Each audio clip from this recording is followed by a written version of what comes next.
Emmanuel Macron came to the Vatican to meet Pope Francis for the first time after what can be seen as pro-religious comments by the president in the past few months. Representing a country proudly dividing church and state, he also will be accepting the title of Honorary Canon at St. John Lateran, Rome's cathedral, a title which many of his predecessors had refused.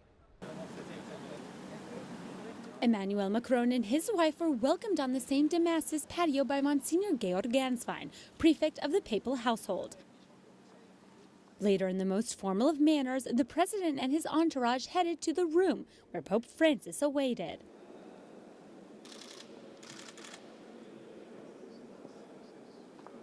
Brigitte Macron, the president's wife, spent the whole walk closely observing the Apostolic Palace's decor. Macron met with the Holy Father nearly 10 minutes later than scheduled.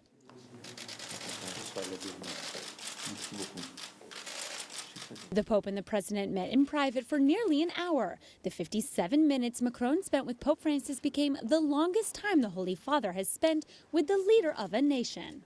There were many issues on the table, such as the environment, a topic that concerns both men following the United States' exit from the Paris Agreement, the situation of religious minorities in the Middle East, current conflicts like those of the Democratic Republic of the Congo or the Central African Republic, and also certainly the migration crisis in the Mediterranean that is polarizing countries such as Italy and France.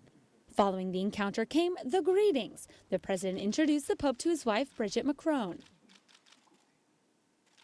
Then to his interior minister and the minister of foreign affairs, who is a Breton. Macron, in a casual tone, joked with Pope Francis, saying he's surrounded by Bretons. Il y a des Bretons partout, les Bretons, c'est la mafia française. The French president invited representatives from organizations who assist the most disadvantaged to this encounter. For example, the president of Caritas France, who gave the Holy Father an activities report. During the exchange of gifts, Macron presented Pope Francis with a copy of Bernanos's 1949 work, Diary of a Country Priest. The Pope was greatly pleased.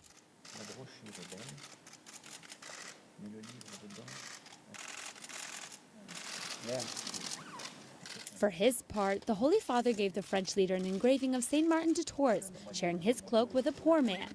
He also gave him the main documents from his papacy, including his exhortation on holiness, which the Pope explained to Macron in French.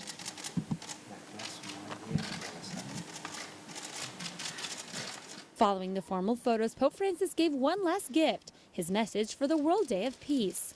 Although the greeting was very reserved and ceremonial, the farewell was much warmer. Macron received the Pope's usual request.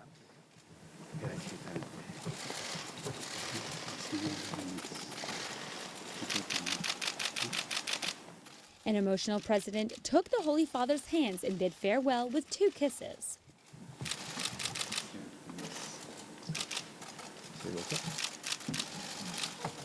While the president is a self-declared agnostic, it's unclear if his move toward the Catholic Church is mainly for political reasons, or if perhaps he's reaching back to his childhood roots and as a baptized Catholic simply lost touch with the faith.